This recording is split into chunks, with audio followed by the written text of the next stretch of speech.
हाय, good morning, सुप्रभात, सीधा सौदा। इसके आज के थर्सडे एडिशन में आप सबका स्वागत है। इस शो का बेसिक आइडिया, आज के जो कारोबारी सत्र सामने खड़ा है, ट्रेडिंग सेशन सामने खड़ा है, उसके लिए कुछ चुने हुए स्टॉक्स हाईलाइट कर दिए जाए। अलग अलग रीजन से ये स्टॉक्स चुने जरूर गए हैं, लेकिन इनका मतलब ये नहीं कि आज ट्रेड के लिए समीकरण बैठ रहे हैं। वो आप और आपका फाइनेंशियल एडवाइजर बेहतर बताएगा, लेकिन आपकी तैयारी जरूर हो जाएगी स्टॉक स्पेसिफिक अगले आधे घंटे में बढ़िया से। और आमतौर पे तैयारी कराने से पहले जरा सा पिच देखी जाती है, ये देखने के लिए कि मूड मॉल है कैसा। पिच बहुत खराब हो तो अच्छे से अच्छा बल्लेबाज खेल नहीं पाते, और मस्त हो तो गेंदबाज भी लप्पे मार देता है। इसलिए पिच की अहमियत तो आप जानते ही हो। तो पिच जो है वो बढ़िया सख्ती दिख रही है। जरा जूम इन करके ले चलिए जरा हमारी इस स्टूडियो को, वहाँ पे ये देखिए आप, ये जो नीचे दिख रही है एकदम मस्त। अब तो खैर हमारी ट्रॉफी तो पहले आ गई थी, आज एक्चुअली फ्लाइट में टीम इंडिया की ट्रॉफी आई होगी। यस, यही वाली है जो हमारे पास है। ये उसका रेप्लिका है। क्या सबको एक एक इंडिविजुअली मिलती होगी इस टाइप? नहीं, टीम ट्रॉफी होगी और बीसीसीआई के हेडक्वार्टर्स में रख दी जाएगी। तो उनके लिए भी तो कुछ होगा घर पे रखने के लिए? उनको मेडल मिले ना इंडिविजुअल सबको। तो ये ऐसे में रेप्लिका बना के देते हैं सबको एक एक? नहीं हो सकता है मोमेंटो के तौर पे, हो सकता है चेक के साथ दे दें। हाँ, चेक से देना चाहिए। हाँ, हो सकता है। नहीं पता लगा आज मैंने वर्ल्ड कप टीम का मेंबर था, कैसे पता? जाओ वहाँ देखा हो जाके। नहीं मैम, आप तो इन सबके मोबाइल पे क्लिप होगी, इंस्टेंटली दिखाएंगे, डिजिटल दिखाएंगी।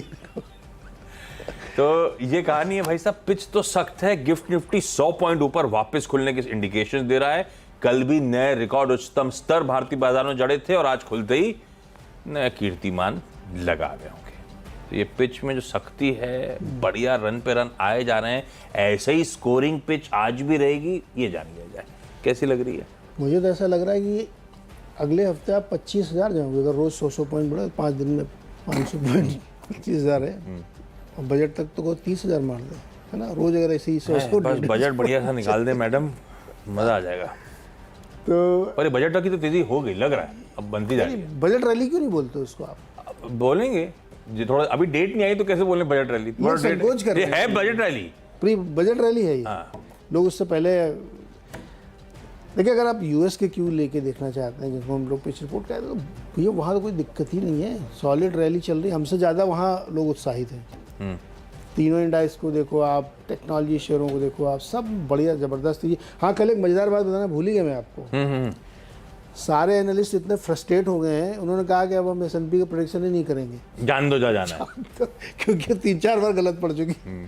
5200 दिया, 5300 दिया, 5500 दिया, हर बार गलत पड़ रहे हैं। तो उन्होंने कहा अब मैं नहीं दूंगा, और बहाना ये बनाया कि वो केवल 8-10 स्टॉक है जिनके पास 30% का वेटेज है, इसलिए वो प्रेडिक्ट करना ठीक नहीं है, रिप्रेजेंटेटिव नहीं है। सब बहाने बना रहे हैं कि अब मैं कुछ बोलूँगा क्योंकि हर तीसरे दिन गलत पड़ रहे हैं वो। तो मज़ेदार बात ये थी कि अब वो लोग सब हार मान चुके हैं। उनको कुछ समझ नहीं आ रहा कि ये क्यों भाग रहा है इतना मार्केट। और कल भी देखो भाग गया। तो भैया रेट कट की होप फिर से एक बार जाग गई है। हालांकि नहीं भी होगा तब भी मार्केट गिरेगा नहीं। अर्निंग्स बहुत तेज है वहाँ की। तो वहाँ के क्यूज़, अपने यहाँ के क्यूज़, और आज तो सेलिब्रेशन डे है। तो ये 100 पॉइंट जो आपको दिख रहा है, ये मुझे को जस्टिफाइड लग रहा है, और इससे ऊपर भी जा सकता है। लीजिए भाई, सब बढ़िया है। और वैसे हमारे भी अपने क्वार्टरली अपडेट बुरे नहीं आ रहे, लार्जली अच्छे ही आ रहे हैं। अपना अमेरिका इंक अच्छा कर रहा है तो इंडिया इंक पीछे नहीं है। यस, हम भी कहीं ना कहीं वैल्यूएशन जस्टिफाई कर ही रहे हैं, ऐसा लग रहा है। अभी आएगा रिजल्ट दिन, तब क्लैरिटी और आ जाएगी। लेकिन बढ़िया है, समीकरण बढ़िया चल रहे हैं, ग्लोबल पिच बढ़िया है। अपना कोई ना कोई सेक्टर, स्टॉक, दिग्गज, हैवी वेट आ ही जाता है बाजार की मदद करने के लिए, और वो मोमेंटम कंटिन्यू कर रहा है। स्टॉक सिर्फ किसी ना किसी रीजन से ले रहा हूं, आप उसको ध्यान रखिएगा। इस पे ट्रेड वेट के लिहाज से कुछ सारे क्वार्टर अपडेट्स आए, तो पहले बनता है कि उनको मेंशन करूं। रख तो दे रहा हूं हरे और लाल के बीच में, लेकिन प्री पोजिशनिंग भी होती है, ध्यान रखिएगा।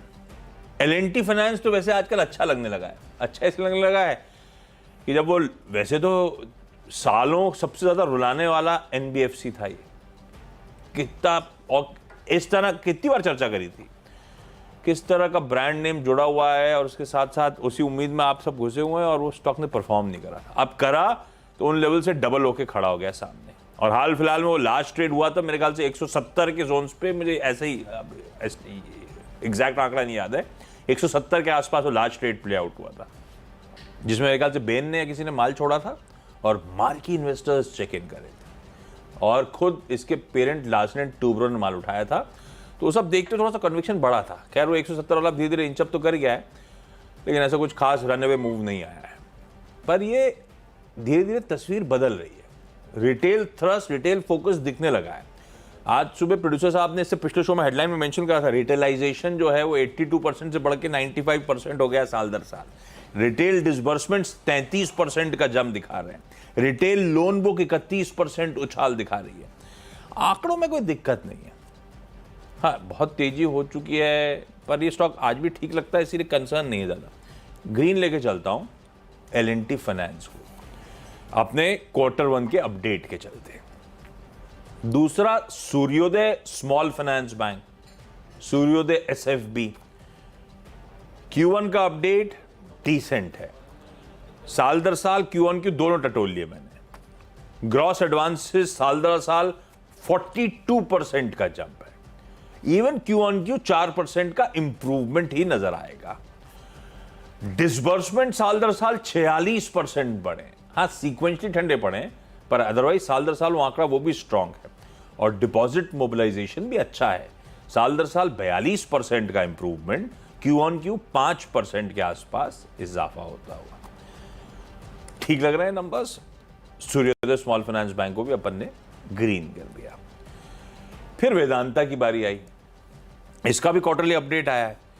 अब इसमें इतने सारे वर्टिकल्स होते हैं कि समझ पाना मुश्किल होता है बाजार किसके लिए क्या रीड थ्रू करेगा। मैं इसको पस्त मान रहा हूं, क्योंकि काफी सारी चीजें सीक्वेंशली फ्लैट हैं। हालांकि इसको साल दर साल देखते हैं कायदे से, पर साल दर साल में भी ऐसा कोई बहुत तगड़ा मूव नहीं है।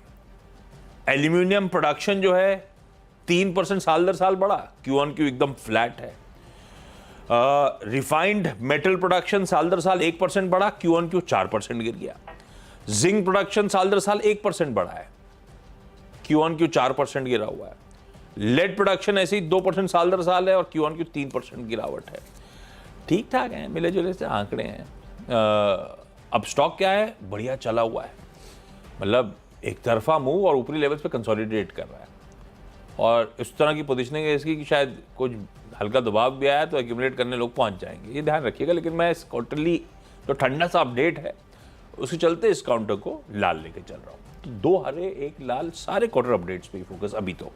मैं भी उसी फोकस करूंगा। Okay. खबरें वही आ रही हैं आजकल। वो तो बचा लिया इन्होंने, तो खबर है ही नहीं। वरना तो बड़ा अभी तो मैंने अगर एक क्वार्टर अपडेट हटा दूं तो 20 खबरें हमारे कायदे के स्टॉक नहीं है। ब्रोकरेज रिपोर्ट से 20 नहीं मिल सकती। ब्रोकरेज रिपोर्ट खोल के बैठा हूं मैं अभी।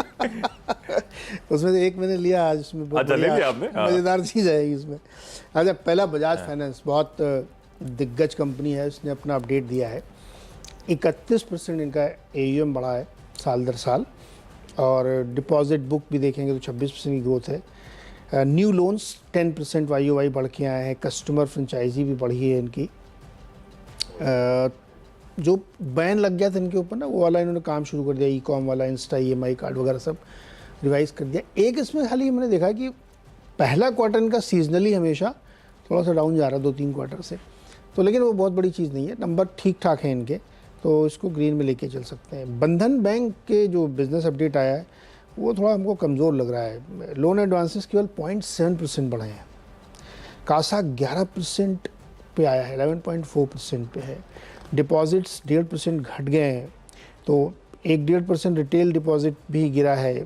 बल्क डिपॉजिट्स 0.7% गिरा है, नंबर अच्छे नहीं है बहुत, तो बंधन बैंक को रेड में रख रहा हूँ। तीसरा एक मैरिको मैंने रखा है। मैरिको मैंने इस रखा है कि काया के साथ इन्होंने कोलैबोरेशन किया है और उसके प्रोडक्ट को ये अपने ई-कॉमर्स के थ्रू बेचेंगे। मुझे ध्यान है इनके अग्रवाल साहब, पवन अग्रवाल शायद है इनके CFO, उनसे बातचीत हो रही, तो वो उस सेगमेंट पे बहुत फोकस कर रहे थे, बहुत बुलिश थे वो।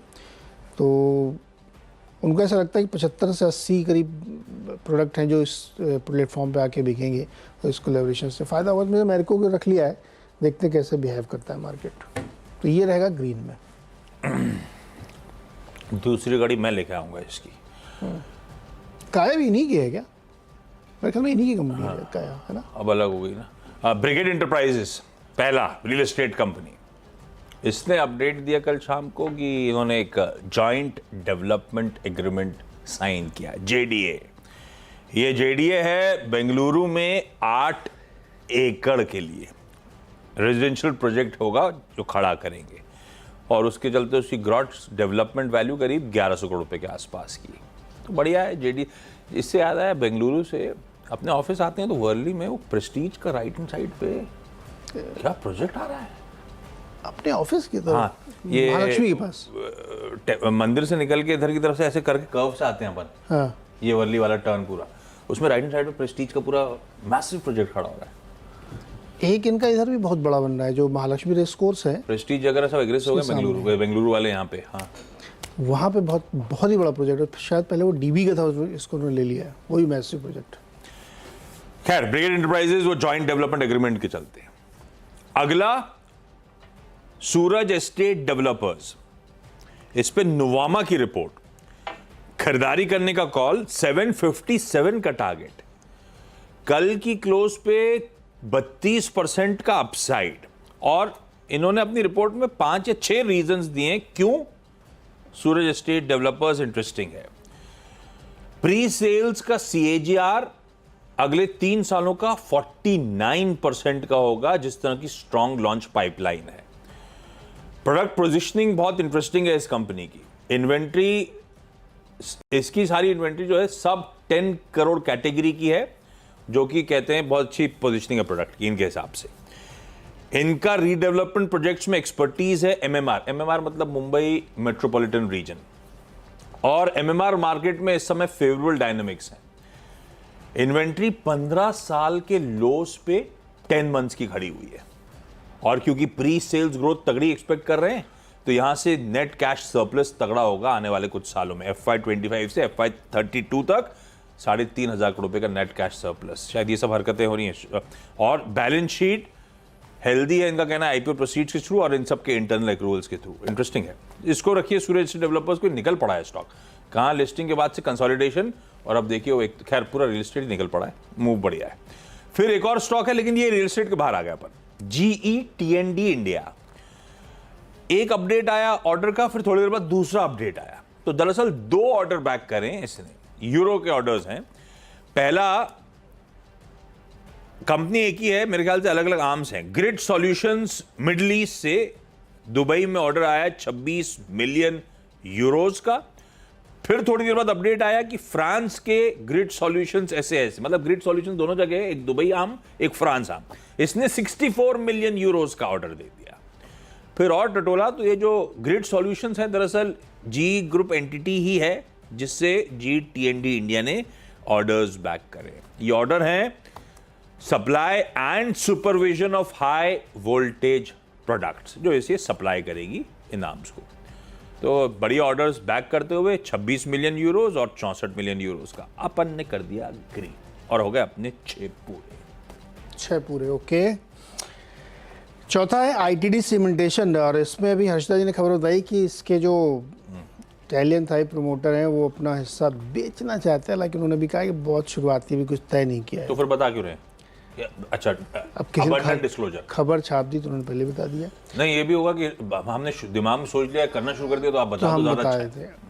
ये तो अटकलें लगती रहेंगी। इसको खरीदेगा कौन, ये इंटरेस्टिंग है, क्योंकि बहुत बड़े बड़े प्रोजेक्ट कर रहे हैं। गंगा एक्सप्रेसवे बना रहे हैं, और श्रीलंका से लेकर के तमाम जगहों पे पोर्ट डेवलपमेंट काम कर रहे हैं। तो इनके पास बहुत मैसिव प्रोजेक्ट हैं, तो कंपनी बहुत सिंसियरली बड़े प्रोजेक्ट में लगी हुई है। तो इसलिए दिलचस्पी में रही है कि इसको अगर ये बिकेगा तो कौन खरीदेगा। और स्टॉक ने भी पिछले कुछ दिनों में अच्छी एक रैली भी करी है। मैं इसको ग्रीन में लेके चल रहा हूं। 10,000 करोड़ का मार्केट कैप है मोटा मोटी।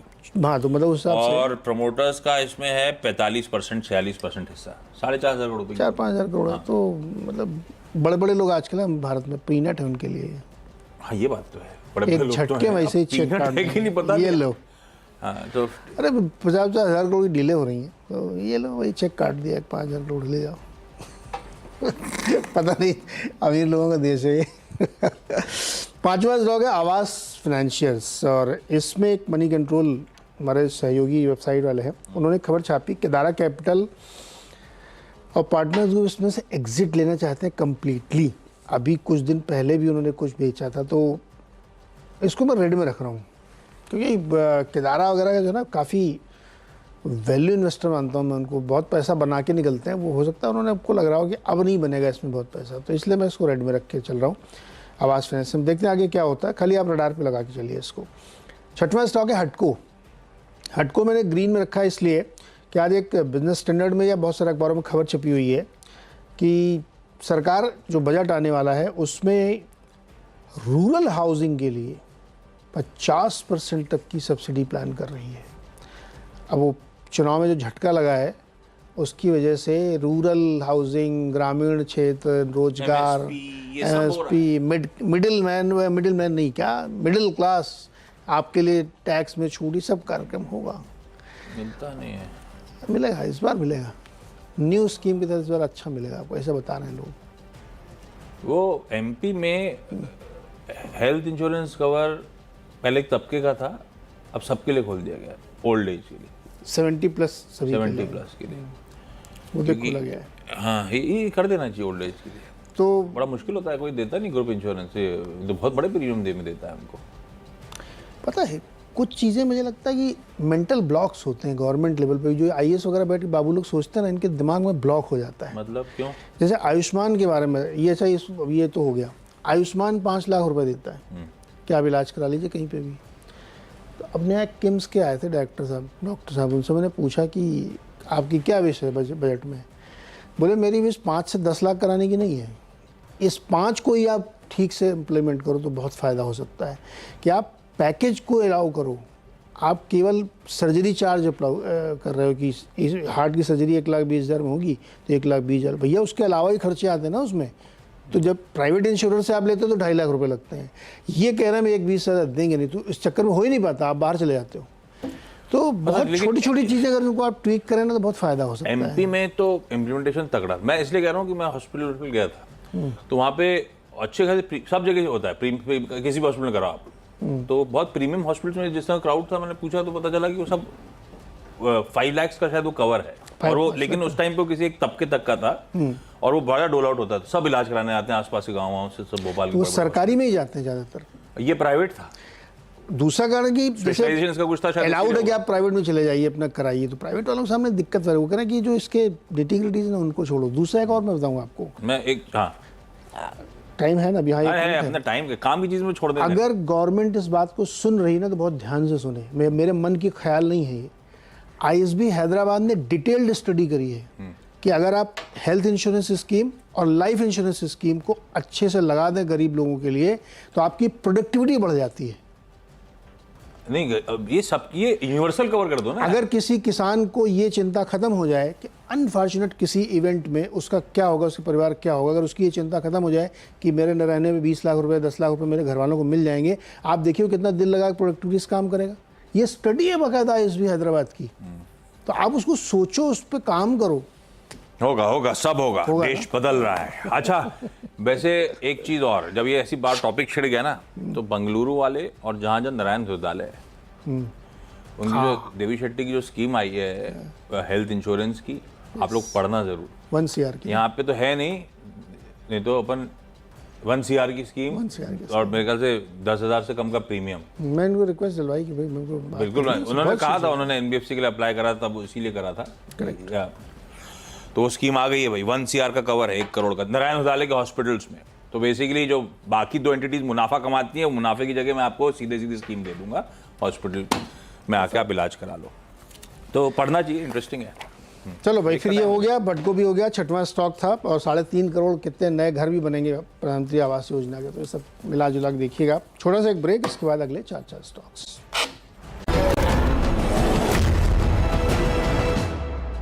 स्वागत एक बार फिर से आपका, और अगले जो 4 स्टॉक्स में उसमें 7 और 8 नंबर के स्टॉक एक ही खबर पे हैं। जेके टायर, अपोलो टायर लीजिएगा। दरअसल एक खबर छपी हुई है, वो भी आप पढ़िए अखबारों में, आत्मा ऑटोमोटिव टायर मैन्युफैक्चरर्स एसोसिएशन, बोलो ना आप यार। आत्मा बहुत चिंतित है कि रबर की सप्लाई इतनी कम हो चुकी है घरेलू फ्रंट पे कि कंपनियों के लिए प्रोडक्शन करना मुश्किल हो सकता है। क्यों हो रहा है ऐसा? क्योंकि जो लगता है सप्लायर्स को कि दाम बहुत बढ़ने वाले हैं, इसलिए उन्होंने सप्लाई रोक दी है। हालांकि स्टॉक कम नहीं है, स्टॉक ठीक ठाक है, लेकिन डिमांड भी उसके सामने बहुत ज़्यादा है। तो ये एक ऐसी सिचुएशन बन गई जिससे कंपनियों के ऊपर प्रेशर आ रहा है, और चूंकि ये डेली कंजम्पशन वाली चीज़ 70% ज़रूरत पड़ती है आपको, तो ये आप कल भी देखिए टायर कंपनी में प्रेशर था, रीज़न समझ में नहीं आता। अब आज वो खबर छपी है तो इसलिए मैंने इनको रखा, देखिए क्या बिहेव होता है। हाँ, मैंने कहा था आपसे जो मज़ेदार वाली बात थी वो है येस बैंक। येस बैंक में नमूरा की एक रिपोर्ट आई है और उन्होंने न्यूट्रल कॉल दिए, टारगेट 17 रुपये का रखा है। उनका कहना है कि Q1 अपडेट जो है काफ़ी म्यूटेड है, लोन ग्रोथ उतनी अच्छी नहीं है, डिपॉजिट सीक्वेंसली कमज़ोर हो रहे हैं, तो उन्होंने इसका टारगेट 17 रुपये तक दे दिया है। स्टॉक पे नज़र रखिए कैसा बिहेव करता है पता नहीं, लेकिन ऐसे जो आड़े टेढ़े आधे रिपोर्ट्स आते हैं ना, जैसे BHEL और वोडा की आई थी, तो कहीं वैसा ही ना हो जाए, तो रिजल्ट पर रखिए इसको। 10th स्टॉक है PFC, पावर फाइनेंस कॉरपोरेशन। ये हमने सिर्फ इसलिए रखा है कि कल जो रिपोर्ट थी बर्नस्टीन की, उसके बाद PFC और REC में तूफ़ानी तेज़ी थी दोनों स्टॉक्स में, और वो रिपोर्ट बहुत दिलचस्प अगर आपको पढ़ने को मिले। मैंने उसका कुछ पोर्शन ट्वीट किया था, कोशिश करूँगा और ज़्यादा करूँ उसमें, तो मज़ा आ जाएगा आपको कि पावर सेक्टर के अंदर अगर जो पावर प्ले हो रहा है, उस पावर प्ले के ये दो ओपनिंग बैट्समैन समझ लीजिए आप उनको, PFC REC को, तो उसी के कंटिन्यूएशन में PFC को आज फिर रख लिया मैंने। ओके, आत्मा के साथ काया। आत्मा के साथ काया। काया इसने कोलैबोरेट करा है मैरिको के साथ, तो एक लीडिंग FMCG कंपनी और एक बढ़िया सा डर्मेटोलॉजिकल यानी कि skin care related solutions provide करने वाला ब्रांड, इन दोनों के बीच में करार होता है। क्यों होता है? काया के 75 से ज्यादा ऐसे कुछ पर्सनल केयर प्रोडक्ट्स हैं जो अब मैरिको एक्सक्लूसिवली उसकी सेल्स और मार्केटिंग हैंडल करेगी। सिर्फ काया क्लिनिक्स के अंदर काया मैनेज कर रहा होगा, और अदरवाइज आप मैरिको के बढ़िया डिस्ट्रीब्यूशन और रीच का फायदा उठाओगे तो शायद इसकी जो प्रोडक्ट की अनटैप्ड पोटेंशियल है वो आपको खुलता हुआ नजर आएगा। ये अच्छा दोनों के लिए विन विन हो सकता है, और खास तौर पे काया के लिए। पर काया का स्टॉक भी ऐसा नहीं है कि फटा नहीं है। कल भी इंट्राडे में, कल तो क्या पिछले हफ्ते 10 दिन का दिखाई, तो काया चला हुआ स्टॉक है वैसे, लेकिन ठीक है, बढ़िया कोलैबोरेशन है। कल शाम को अपडेट आया, इसको मैंने ग्रीन रखा है, अपन वॉच आउट करेंगे। 2 लार्ज ट्रेड्स प्ले आउट हुए थे, दोनों को मेंशन करता हूं। यथार्थ hospital and trauma care services green लेके चल रहा हूं। कल प्लूटस ने माल छोड़ा 25 लाख शेयर्स, ये अंडर परफॉर्मिंग स्टॉक है, हाई से करेक्ट होकर ट्रेड कर रहा है। प्लूटस ने जो माल छोड़ा था उसका majority ICICI Prudential Mutual Fund ने खरीदा है।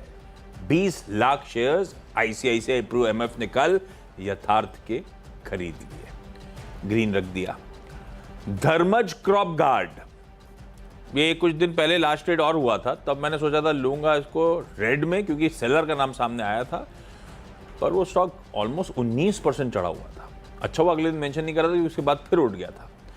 अब फिर एक सेलर का नाम है, और अब वो मोमेंटम स्ट्रीम थोड़ा सा ठंडा पड़ रही है, मैं लाल लेके चलूंगा। कल इसमें अपडेट आया, इलारा इंडिया अपॉर्चुनिटीज फंड ने भी 2 लाख शेयर्स बेच दिए 305 के भाव के आसपास। और फाइनली सेलिब्रेशन का समय था, टीम इंडिया पहुंच गई है, मुंबई में आएंगे, ग्राउंड राउंड पे जाएंगे, कुछ तो करेंगे। यस, तो अपन ने क्या करा, सूला विन्यार्ड रख दिया ग्रीन में। ये अंडर परफॉर्मिंग स्टॉक है, प्रमोटर्स माल छोड़ रहे हैं, लेकिन कोई रीजन नहीं है कि आज चले। लेकिन फिर मैंने सोचा स्पार्कलिंग वाइन किसकी, इन्हीं की है, बोतल हिलाने का, तो शैंपेन की जगह सब्स्टिट्यूट है स्पार्कलिंग वाइन।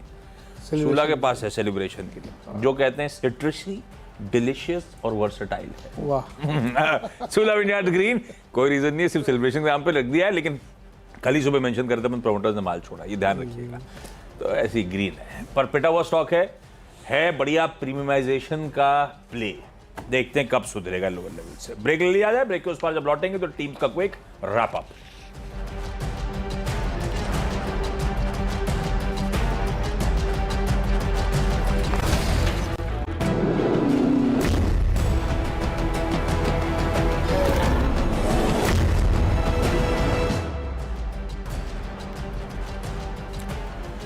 ब्रेक के बाद आप सबका स्वागत है। चलिए 10 की सीधा सौदा की टीम आपकी स्क्रीन पर है, किसी ना किसी वजह से लाल हरा है, पर आप लोग जरा सा ट्रेडिंग टर्मिनल्स वॉच करिएगा और फाइनेंशियल एडवाइजर से कंसल्ट करिएगा।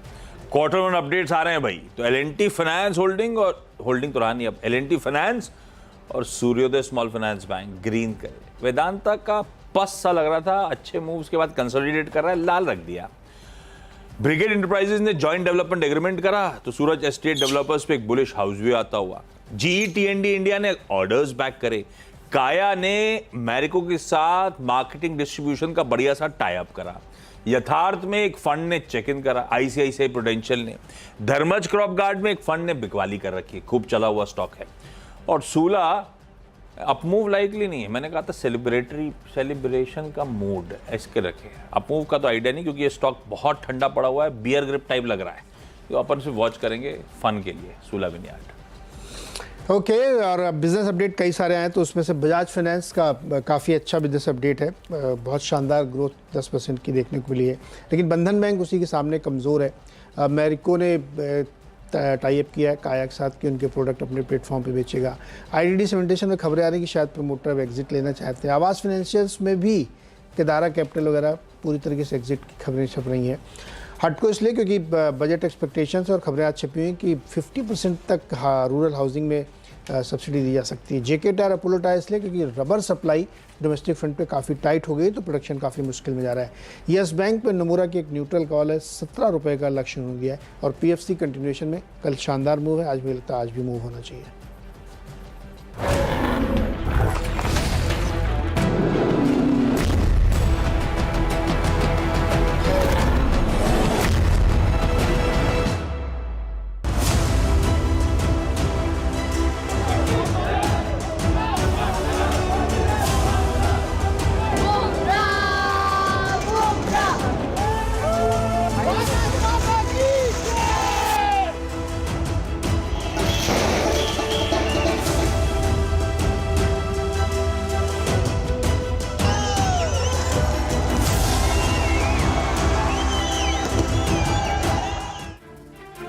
जी हाँ, बिल्कुल चैंपियंस रिटर्न और उनका भारत में बहुत बहुत स्वागत है। और पहुंच चुकी है टीम, अभी फिर धीरे धीरे आगे इवेंट्स होंगे और मुंबई में शाम को एक ज़बरदस्त सेलिब्रेशन होने वाला है। अनुज, बहुत खास दिन है आज।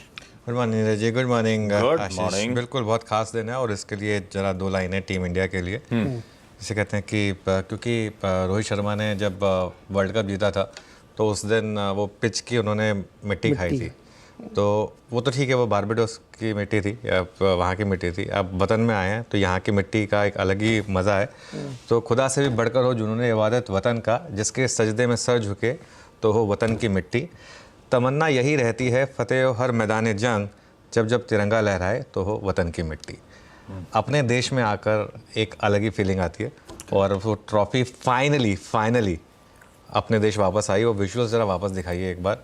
आई थिंक वो मैं देख रहा था जब वो प्लेन से बाहर आ रहे थे, वो सारे विजुअल्स हैं क्या, विजुअल्स सुबह वाले विजुअल्स जो हैं। हाँ, तो और आज शाम को ओपन बस परेड भी होगी।